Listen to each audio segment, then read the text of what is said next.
for this week, ang simpleng tanong lang, itong nakaraang linggo, ano yung mga nakabigay sa'yo ng stress? Yung tanong ni Pastor Ray kung anong stress, marami. Bilang isang ama, given na may nagpapaaral ka ng mga bata, financial talaga. No? Sa mga nakalipas na mga buwan, talagang sad-sad yung channel ko at syempre, ito yung pinaka-main no? May mga sideline pero hindi siya sapat. So na-stress talaga ako dahil yung dalawang anak ko na sa State College, yun nga, kailangan daw nila magkaroon ng laptop kasi yung IT yung anak ko. So sabi ko, nak, talagang pasensya na, hindi talaga kaya. Nag-iisip tayo ng mga pamamaraan, sabi ko, hindi kayanin. Tapos nakadagdag pa ng stress na yung may mga pupunta sa Lingap Center na hindi sa vlogger, kundi yung mga relatives ko na doon matutulog. Which is, walang room. Kasi di ba Lingap Center lang yun eh. So, nag-iisip din ako, sabi ko, Lord, ano ba ito? Hindi mo nang pwedeng pauwiin na, uy, bawal dito matulog. Kasi kung andoon na ginabi at kamag-anak mo din. So, wala na, gagawa ka ng paraan. So, isa yun sa mga, sabi ko, pero yung tiwala, sabi ko, Lord, ipapabaya ko sa iyo to kasi kung kakargahin ko to baka mas lalong mabigat, di ko kakayanin. Siyempre, pamilyado tayo. So, in the long run, yan, unti-unti at nakasurvive naman. So, may mga blessing na dumarating, no? Lalo ngayon, nakakasama ako sa grupo ni Kalinga Prab. Hindi ko naman talaga ito inasahan na dumating ganito. So, dito pinapakita ni Lord na magtiwala lang siguro na kasi kung isipin mo kung sarilinin ko baka bumigay ka eh. Kasi wala naman ibang pwedeng mapuntahan eh. Lilingon ka dito, wala eh. Yun at yun lang din eh. So, ang message sa akin talaga, nandyan ang stress, pero pag humingi ka ng tulong sa itaas, nandyan din siya para pagaanin ng pagaan. So, yun lang.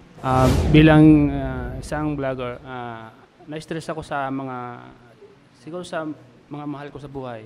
Kasi akala po kasi nila may pira ako. Opo. Kasi, di po nila alam, wala po akong pera kasi siyempre inuna ko yung siyempre yung tirahan namin, hindi naman nga sapat, pero paunti-unti.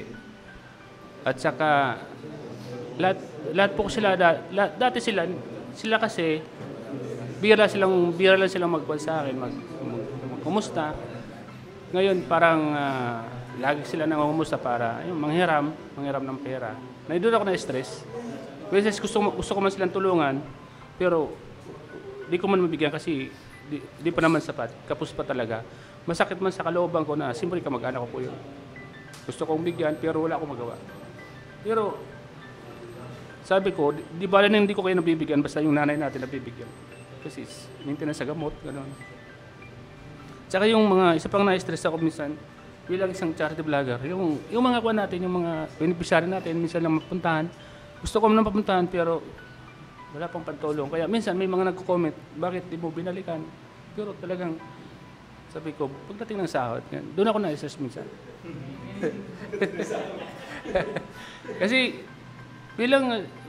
Kasi yung mga iba kasing nagsasabi, like mga kamag-anak mo, nagbibigay kayo sa ibang tao. Ba't kami di mo mabigyan? Di ba? Naranasan niya. Pero kung sasabihin ko sa kanila yung totoo, baka di sila maniwala. Na yung pera na yun, konti lang kuya ko yun, galing yun sa mga sumusuporta, sa mga viewers. Doon doon ako na-stress. Okay, mas maganda yung na-open natin. Mapanood man nila, hanap na nila.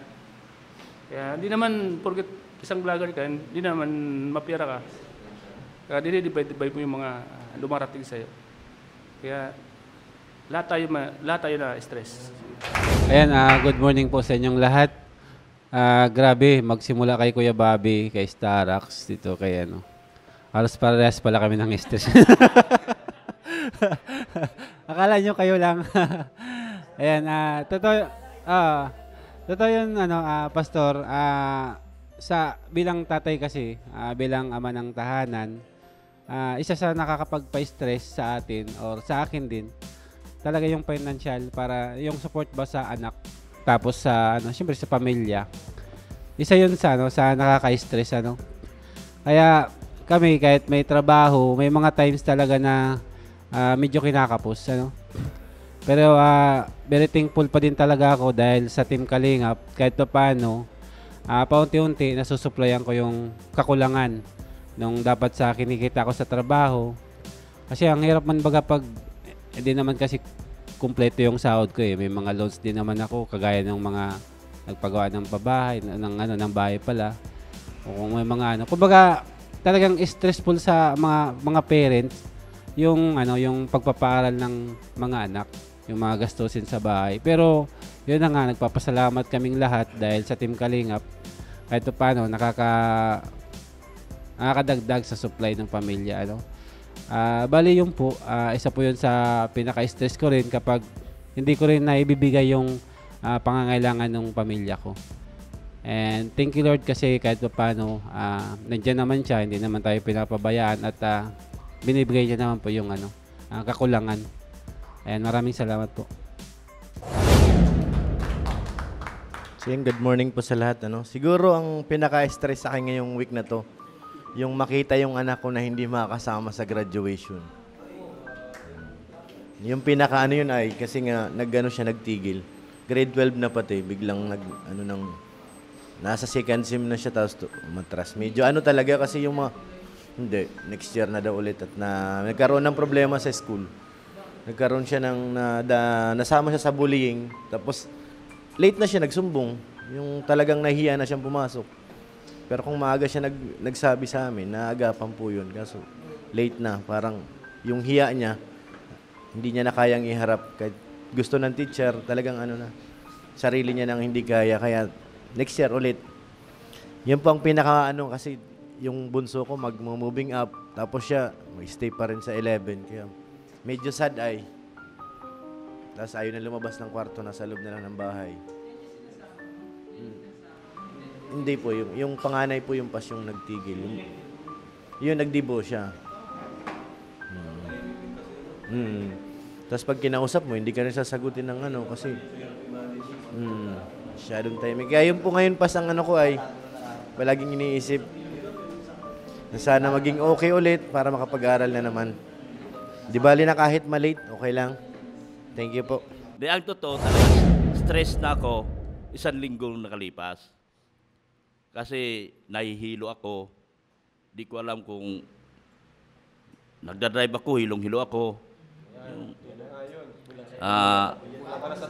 Hindi,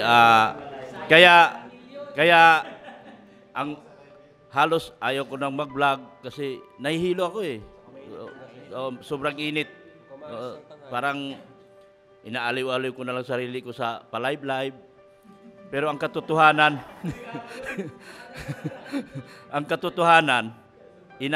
inaano ko na lang yung hilo ko. 1 linggo na akong nahilo. So kahapon hindi ko na kaya. Siyempre balik na ako kay Kakawa. Pumunta na ako kay Kakawa. Yan. So nagpa-check up ako. Isa lang agad ang bunga ng doktor. Ang dugo mo normal.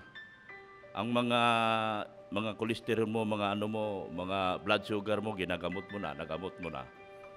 Isa na lang sakit mo, mata mo. Sabi, isa na lang ang sakit na titira sa iyo, yung mata mo. Kaya sabi niya, punta ka sa kaibigan ko at siya ang makakagamot sa iyo, hindi na ako. Kasi ginamot na kita eh. So pumunta ako kay Ferrer. So ito, dati na akong may stigmatism, tapos meron din akong stigmatism, tapos meron akong pang-reading talaga. So sa kaartihan ko, hindi ko kinabit yung pang-reading, nagkabit ako pang long distance kasi para pugi nga naman habang nagmamaneho. So ito na ngayon, sinisingil na ako, kaya ginamot ko uli, binalik ko na yung pang-reading ko. So ito ngayon, very normal na ako, wala na akong naramdaman na kakaiba. Dapat pala talaga mag-accept tayo ng tanggapin natin yung mga correction sa atin, magpasalamat tayo dun sa nag-correct sa atin. At kasi ngayon sa panahon din pala ngayon, napansin ko rin ang mga tao ay mas nahuhook sa sa kamangmangan. Kumbaga, mas ginugusto nila yung magandang kasinungalingan kaysa sa masamang katotohanan.